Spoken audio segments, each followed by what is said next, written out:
नमस्कार मित्रांनो, आजच्या व्हिडिओमध्ये तुम्हाला मी MST 2025ची जी ॲडमिशन प्रोसेस आहे त्याचे मित्रांनो तुम्ही कॅपराउंड ॲप्लिकेशन फॉर्म किंवा रजिस्ट्रेशन फॉर्म कशा प्रकारे फिल करू शकता याचे एक कंप्लीट ट्युटोरियल मित्रांनो तुमच्याकडे आज घेऊन आलो आहे. मित्रांनो सर्वात फर्स्ट स्टेप आहे आपली, तुम्हाला काय करायचं आहे, तुमच्या मित्रांनो कोणत्याही ब्राउझरमध्ये जाऊन FP 2025 सिलेक्ट करायचं आहे. त्यानंतर मित्रांनो तुम्हाला जी पहिली वेबसाईट येईल त्यावरती क्लिक करून मित्रांनो तुम्हाला अशा प्रकारे टॅब दिसेल. त्यानंतर मित्रांनो तुम्हाला न्यू रजिस्ट्रेशन किंवा मित्रांनो ऑलरेडी रजिस्टर्ड वरती क्लिक करून मित्रांनो तुम्हाला अशा प्रकारे पाहायला मिळेल. मित्रांनो आपली जी फर्स्ट स्टेप असते ती असते मित्रांनो रजिस्टर्ड ईमेल ID आणि मित्रांनो पासवर्ड एंटर करायचा असतो. आता मित्रांनो जर तुम्हाला पासवर्ड माहिती नसेल तर मित्रांनो तुम्ही पासवर्ड फॉरवर्ड देखील करू शकता. तो एंटर करून मित्रांनो तुम्ही मस्तपैकी साइन इन करायचे. साइन इन केल्यावर तुम्हाला सेंट्रलाइज्ड ॲडमिशन प्रोसेस कॅप रजिस्ट्रेशनवरती क्लिक करायचं. त्यावरती क्लिक केल्यावरती अशी विंडो दिसेल. तुम्हाला विचारलं तर तुम्ही PCMची CET दिलेली आहे का, तर तुम्हाला इथे मित्रांनो येस किंवा नो करायचं आहे. तुम्ही जर दिली असेल तर येस करा, नसेल तर नो करा. आता मित्रांनो तुम्हाला मी सांगतो, जर तुम्ही मित्रांनो PCBची CET जरी दिलेली असेल तरी मित्रांनो तुम्हाला 7 ते 8 अशा इंजिनिअरिंग ब्रांचेस आहेत त्यामध्ये तुम्हाला ॲडमिशन भेटतं. किंवा मित्रांनो तुम्ही JEE फक्त दिले असेल तर JEE येस करा. तुम्हाला सर्व जे एक्झाम दिसतात त्यातील तुम्ही मित्रांनो ज्याला तुम्ही अपीयर झाला, जी एक्झाम तुम्ही दिलेली आहे त्याला येस करायचं आहे. त्यानंतर मित्रांनो आता इथं तुम्ही पाहू शकता, मी इथं PCMच्या CETला येस केलेलं आहे. हे तर तुम्हाला ॲप्लिकेशन नंबर, रोल नंबर आणि मित्रांनो डेट ऑफ बर्थ टाकायचे. ॲप्लिकेशन नंबर आणि रोल नंबर तुम्हाला मित्रांनो तुमच्या CETच्या रिझल्टवरती पाहायला मिळेल. तुम्ही पाहून मित्रांनो तुम्ही इथं टाकायचं आहे आणि म्हणजे इथं PCBला मी नो केलेलं आहे. आणि मित्रांनो त्यानंतर मित्रांनो तुम्हाला PCMचे डिटेल्स जे आहेत ते मित्रांनो तुम्हाला इथं स्क्रीनवरती दिसतील. तुमच्या पर्सेंटाईल वगैरे सर्व गोष्टी तुम्हाला पाहायला मिळतील. आता मित्रांनो तुम्ही इथं PCBला नो केलेलं आहे तुम्हाला दिसत आहे बरोबर.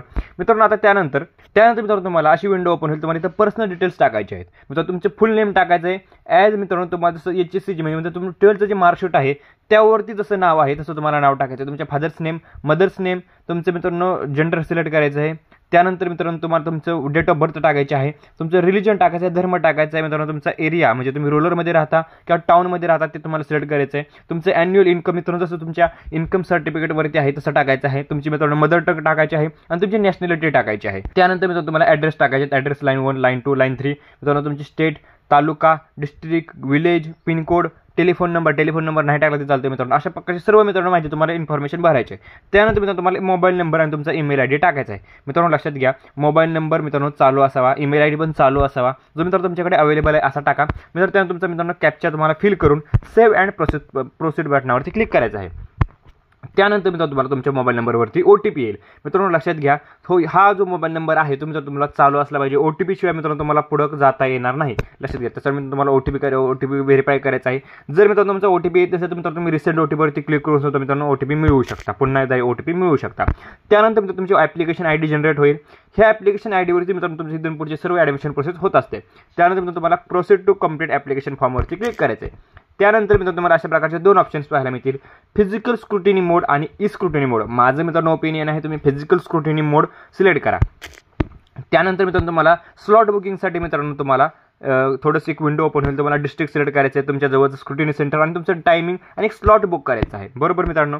परंतु मित्रांनो ते नाही केलं तरी चालते, तुम्ही पहिला तुमचा फॉर्म पूर्ण भरला तरी चालेल. त्यानंतर मित्रांनो तुम्हाला कॅन्डिडेटचे टाईपचे डिटेल्स मित्रांनो तुम्हाला फिल करायचे आहेत. आता मित्रांनो ह्यामध्ये भरपूर टाईप्स आहेत, हे तुम्हाला रीड करायचं आहे. तुम्ही कोणत्या टाईपमध्ये येत आहे ते चेक करायचं आहे आणि त्यावरती क्लिक करायचं आहे. मित्रांनो भरपूर मुलं जे आहेत ते मित्रांनो टाईप A मध्ये येतात आणि मित्रांनो तुम्ही टाईप A मध्ये क्लिक करून मित्रांनो त्यात सेव्ह अँड प्रोसेस करत आहे. आता मित्रांनो मी टाईप A सिलेक्ट केल्यामुळे मित्रांनो इथं तुम्हाला सर्व गोष्टी तुम्हाला इथं टाकायच्या आहेत. प्रकार A साठीचे प्रमाणपत्र निवडा. तुम्हाला कोणते प्रमाणपत्र निवडायचं आहे, तुम्ही 10वी कोणत्या जिल्ह्यामध्ये केलेलं आहे ते टाकायचं आहे. तुमच्या जिल्हा 12वी कोणत्या जिल्ह्यामध्ये ते केले टाकायचं आहे. तुम्ही 12वी अभियांत्रिकी पदवी केलेला तालुका निवडायचा आहे. तुमची होम युनिव्हर्सिटी टाकायची आहे. ह्या सर्व गोष्टी मित्रांनो तुम्हाला फिल करायच्या आहेत.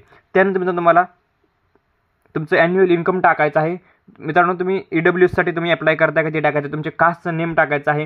तुमचे कास्ट रिलेटेड आहे का, EWS आहे का, ही मित्रांनो ही सर्व जी इन्फॉर्मेशन आहे तुमच्या कास्टनुसार असेल मित्रांनो बरोबर. आणि मित्रांनो तुमची EWS असेल तर इथं सर्व गोष्टी तुम्हाला फिलअप करायच्या आहेत. आणि त्यानंतर सेव्ह अँड प्रोसीड बटनावरती क्लिक करून मित्रांनो तुम्हाला त्यानंतर मित्रांनो तुमची जी स्पेशल रिझर्वेशनचे डिटेल्स टाकायचे आहेत. यामध्ये तुम्हाला पर्सन विथ डिसेबिलिटी आता मित्रांनो नॉट ॲप्लिकेबल, भरपूर मुलांना काही मुलांना असं मित्रांनो त्यांनी ते टाकावं लागतं, तर तुम्हाला प्रूफ सुद्धा द्यावा लागतो. जर तुम्हाला TFWS ला येस करायचं असेल तर येस करायचं आहे. मित्रांनो माझं ओपिनियन आहे तुम्ही TFWS ला येस नक्कीच करा, कारण मित्रांनो तुम्हाला नंतर ॲप्लिकेशन फॉर्म भरताना तिथं ऑप्शन येतो तुम्हाला TFWS ला येस करायचं आहे का नो करायचं आहे. परंतु मित्रांनो आता तर तुम्ही येस करून ठेवा. त्यानंतर मित्रांनो तुम्हाला मी सांगतो, तुम्ही मायनॉरिटीमध्ये आहात का ते सुद्धा मित्रांनो तुम्हाला सिलेक्ट करायचं आहे. आणि मित्रांनो त्यानंतर तुम्हाला मित्रांनो सेव्ह अँड प्रोसेस बटनावरती क्लिक करून पुढे जायचं आहे. त्यानंतर मित्रांनो तुम्हाला SSCचा बोर्ड तुम्हाला सिलेक्ट करायचं आहे. तुम्ही कधी 10वी उत्तीर्ण झालात ते म्हणजे वर्ष टाकायचं आहे. तुम्हाला तुमच्या 10वीचा सीट नंबर तुमच्या रिझल्टवरती पाहायला मिळेल, तो एंटर करायचा आहे. आणि मित्रांनो त्यानंतर तुमचे किती मार्क्स आहेत किती पैकी ते टाकायचं आहे. पर्सेंटेज मित्रांनो ऑटोमॅटिक कॅल्क्युलेट होऊन येतात मित्रांनो. त्यानंतर मित्रांनो तुम्हाला HSCचं सुद्धा सेम तसंच करायचं आहे. SSCचं मित्रांनो तुम्हाला जर तुम्ही रोल नंबर टाकला, सीट नंबर टाकला तर मित्रांनो तुम्हाला डायरेक्टली सर्व गोष्टी येतात. आणि त्यानंतर मित्रांनो तुम्हाला सेव्ह अँड प्रोसेस बटनावरती क्लिक करून जेईसाठी विचारलं जाईल मित्रांनो, तुम्ही जेईची एक्झाम दिलेली आहे का नाही. मित्रांनो जर तुम्ही जेईची एक्झाम दिलेली असेल तर येस करायचं आहे आणि येस केल्यानंतर मित्रांनो तुम्हाला खाली सर्व तुमचे डिटेल्स भरून मित्रांनो तुम्हाला जेई सुद्धा येस करायचं आहे. आणि त्यानंतर मित्रांनो तुम्हाला फोटोग्राफ आणि मित्रांनो सिग्नेचर विचारली जाईल. तुम्हाला काय करायचं मित्रांनो, फोटोग्राफ कशा प्रकारे अपलोड करायचं तुम्हाला मी सांगतो. तुम्हाला मित्रांनो त्यावरती क्लिक करायचं आहे. त्यानंतर ओपनवरती क्लिक करून मित्रांनो तुमचा जो फोटो असेल किंवा मित्रांनो तुमची काय PDF वगैरे असेल त्यावरती क्लिक करून मित्रांनो तुम्हाला अपलोडवरती क्लिक करायचं आहे. आणि मित्रांनो त्यानंतर तुम्हाला सांगतो, त्यानंतर जर नेक्स्ट केलं तर मित्रांनो तुम्हाला सर्व जे डॉक्युमेंट्स आहेत ते मित्रांनो तुम्हाला अपलोड करायचे आहेत. मित्रांनो डॉक्युमेंट्स अपलोड केल्यानंतर मित्रांनो तुम्हाला सेव्ह अँड प्रोसेसवरती क्लिक करून मित्रांनो तुम्हाला फीचं सेक्शन पाहायला मिळेल. आणि मित्रांनो ते फीच्या सेक्शनवरती सेव्ह अँड प्रोसेसवरती क्लिक करायचं आहे. त्यानंतर मित्रांनो तुम्हाला प्रिंट ॲप्लिकेशन फॉर्मचा मित्रांनो ऑप्शन पाहायला मिळेल. त्यावरती क्लिक करून मित्रांनो तुम्हाला तुमचा ॲप्लिकेशन फॉर्म मित्रांनो सेव्ह करून घ्यायचा आहे. मित्रांनो जर तुम्हाला काही जरी डाऊट वाटला, काही जरी अडचण आली तर मित्रांनो आपल्या व्हॉट्सअप ग्रुपवरती मेसेज करू शकता. काही प्रॉब्लेम्स आले तर पर्सनल मेसेज करू शकता. मित्रांनो त्याची लिंक जी आहे ती मित्रांनो डिस्क्रिप्शन बॉक्समध्ये दिली आहे. तर मित्रांनो व्हिडिओ कसा वाटला नक्कीच सांगा. व्हिडिओवर लाईक करा, चॅनलला सबस्क्राईब करा. व्हिडिओ बघितल्याबद्दल धन्यवाद.